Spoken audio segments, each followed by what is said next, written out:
Dans certaines familles, on le sait aujourd'hui, un enfant meurt sans mourir.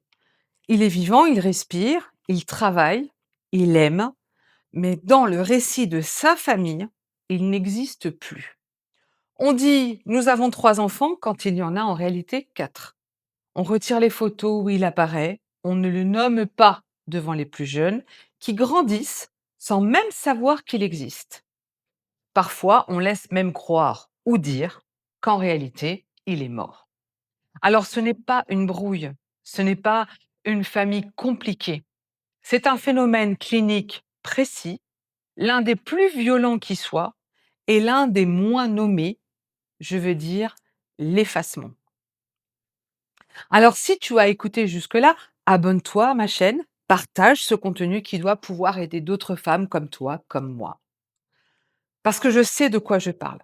Pas seulement parce que je le vois en cabinet avec les femmes que j'accompagne, mais surtout parce que je l'ai vécu.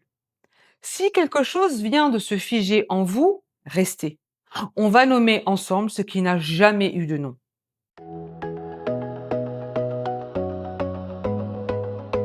Je suis Clotilde Soeting, je suis psychogénéalogiste.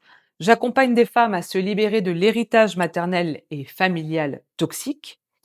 L'effacement est la blessure la plus difficile à faire reconnaître, parce qu'elle ne laisse pas de traces visibles. On ne peut pas montrer un bleu, une ecchymose, on ne peut pas dire « je n'existe plus pour eux », et souvent en face on répond « mais non, tu exagères ». Aujourd'hui, je vais faire 3 choses. D'abord, expliquer pourquoi une famille en vient à effacer l'un des siens, car ce n'est jamais un hasard, ni même de votre faute. Ensuite, décrire les 5 marques que l'effacement laisse chez l'adulte qui l'a subi ou qui le subit encore. Enfin, montrer par où passe la réparation, parce que, évidemment, il y en a une. Et c'est peut-être celle dont on ne vous parle jamais. Alors, je m'appuierai sur les travaux sur le bouc émissaire familial de Murray Bowen, sur la notion de perte ambiguë de Pauline Boss, sur le deuil interdit de Kenneth Doka, et enfin sur la loyauté invisible de Bozormeni Nagy, et rien ne se fait sans Winnicott et Bessel van der Kolk. Il y a une écrivaine française, Annie Ernaux, qui a écrit mieux que personne ce que c'est que d'être l'enfant dont on ne parle pas. Alors, pas de développement personnel ici, une lecture clinique, sourcée, et à la fin, le geste par lequel tout commence. Commençons donc par détruire l'idée la plus toxique. Et si on vous a effacé, c'est que vous l'aviez mérité. C'est totalement faux. Et la clinique est formelle là-dessus. Murray Bowen, l'un des fondateurs de la thérapie familiale, a décrit ce qu'il appelle le processus de projection familiale. Une famille sous tension a besoin d'un endroit où déposer son mal-être. Plutôt que de regarder ses propres dysfonctionnements, elle les concentre, elle les cristallise sur un seul de ses membres, le fameux bouc émissaire. Ce membre devient donc le dépositaire de tout ce que la famille refuse de voir en elle-même. Et voici la partie que personne ne vous dit. On ne choisit pas le bouc émissaire parce qu'il est mauvais. On le choisit souvent parce qu'il est le plus lucide. Celui qui voit, celui qui nomme ce qui ne va pas, celui qui refuse le rôle prescrit. L'enfant qui dit « le roi est nu » menace tout l'édifice. Alors, l'édifice l'expulse. L'effacement, c'est le stade ultime de ce mécanisme. Le bouc émissaire dérange encore trop, même à distance. Alors on ne se contente pas de le rejeter, on le supprime du récit. J'ai beaucoup de mes consultantes qui me disent « moi, pour sauver ma peau, j'ai mis des milliers de kilomètres entre ma famille et moi ». Mais on réécrit l'histoire familiale comme s'il n'avait jamais existé. C'est plus qu'un rejet, c'est ce qu'on appelle une falsification. Dire 3 enfants au lieu de 4, ce qui est le cas dans ma propre famille, ce n'est pas un oubli, c'est une décision. C'est donc cette fameuse réécriture.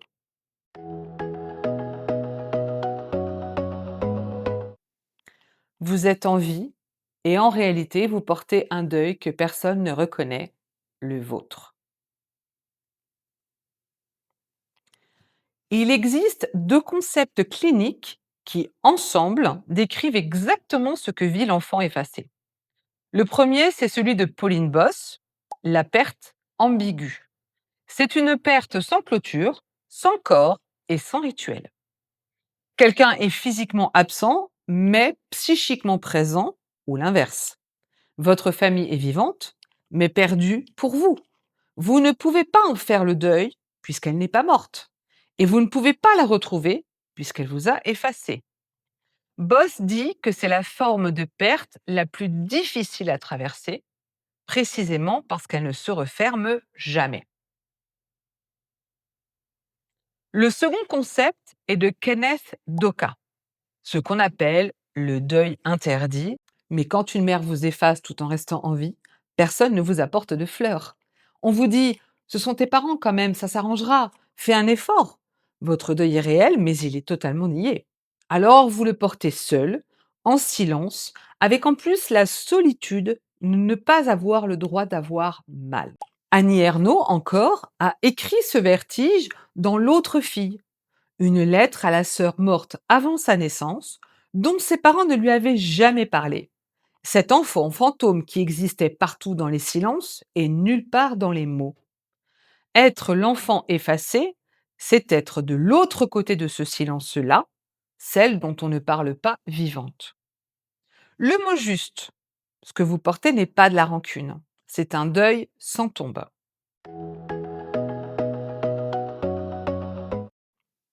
Quand une seule personne déforme la réalité, on appelle cela du gaslighting. Mais quand toute une famille tient le même récit falsifié, quand chacun, par silence, par complicité, valide la version où vous n'existez pas, alors vous êtes face à un gaslighting collectif. Et là, c'est votre propre perception elle-même qui vacille. Parce que la réalité pour l'être humain est en partie une construction sociale. Nous savons ce qui est vrai, en partie parce que d'autres le confirment, valident. Quand tout le monde autour de vous soutient une version où vous êtes absente, morte ou coupable, une question s'installe insidieuse. Et si c'était moi qui déformais? Et si j'exagérais? Et si au fond, je l'avais mérité? Winnicott a très bien montré à quel point nous avons besoin d'exister dans le regard de l'autre pour nous sentir réels. En vrai, le tout premier miroir d'un enfant, c'est le visage de sa mère. Il s'y voit exister. Quand ce miroir non seulement ne vous reflète pas, mais affirme activement que vous n'êtes pas là, ou que vous dérangez, que vous exaspérez, c'est votre sentiment même d'exister qui est attaqué à la racine. C'est pour ça que tant de personnes effacées passent des années à rassembler des preuves, à se répéter les faits, à chercher un témoin qui dira ⁇ Oui, c'est vrai, j'étais là, tu existes ⁇ Ce besoin n'est pas du tout de la paranoïa, c'est la tentative désespérée de réparer un réel qu'on a saboté pour vous. Le mot juste, vous n'êtes pas en train de perdre la tête. On a saboté votre boussole du réel. À moi, il m'a fallu du temps pour cesser de me demander si j'inventais. Je n'inventais pas.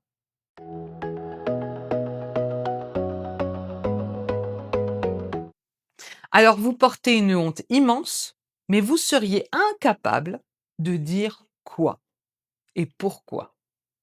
C'est le paradoxe du bouc émissaire. Le rôle consiste à porter à la place de tout le groupe ce que le groupe ne veut pas assumer. Vous héritez donc de la honte collective de la famille, ses secrets, ses violences, ses défaillances, comme si tout cela était vous. La famille se lave en vous salissant. Elle reste propre parce que vous portez la tâche. Bosom et Ninagi parlaient de contes, de grands livres, des dettes et des mérites au sein d'une même famille. Chez l'enfant effacé, le conte est truqué à l'origine puisqu'on lui impute une dette qu'il n'a en réalité jamais contractée. On va le désigner comme le problème pour ne pas voir que le problème, c'est le système. Et l'enfant, lui, fait ce que tous les enfants font. Il croit ses parents. Un enfant a besoin de croire que ses parents ont raison. C'est plus supportable que d'admettre qu'on n'est pas protégé par ceux qui devraient nous protéger. Alors plutôt que ma famille est injuste, l'enfant conclut c'est moi qui suis mauvaise. Alice Miller a décrit cette bascule. L'enfant préfère se croire coupable qu'orpheline de protection. Le mot juste, cette honte n'est pas la vôtre. C'est une honte déposée. On vous l'a confiée et vous avez le droit de la rendre.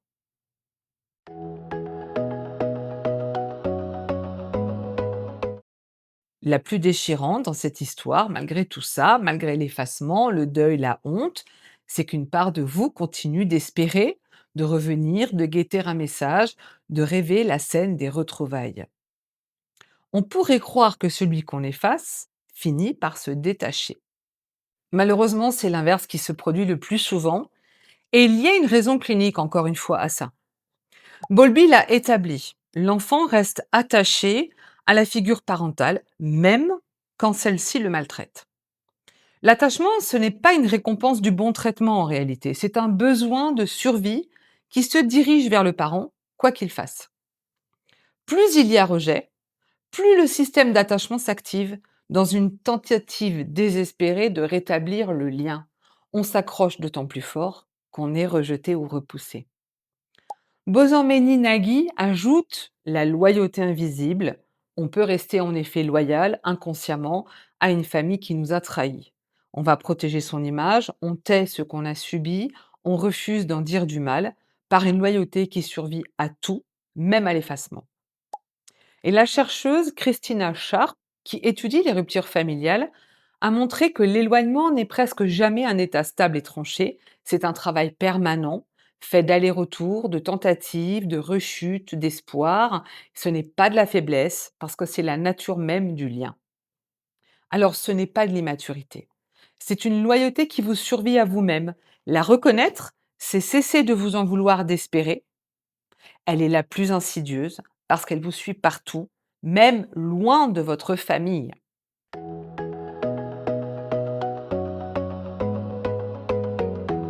Quand on a appris enfant que votre existence dérangeait, vous intégrez une règle de survie. Se faire toute petite. Prendre le moindre place possible. Ne pas déranger, ne pas revendiquer, ne pas exister trop fort. L'effacement subi devient un auto-effacement.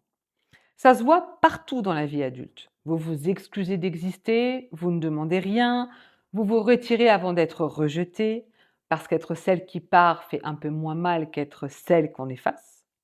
Dans un groupe, vous vous rendez invisible. Au travail, vous laissez les autres prendre la place et le crédit.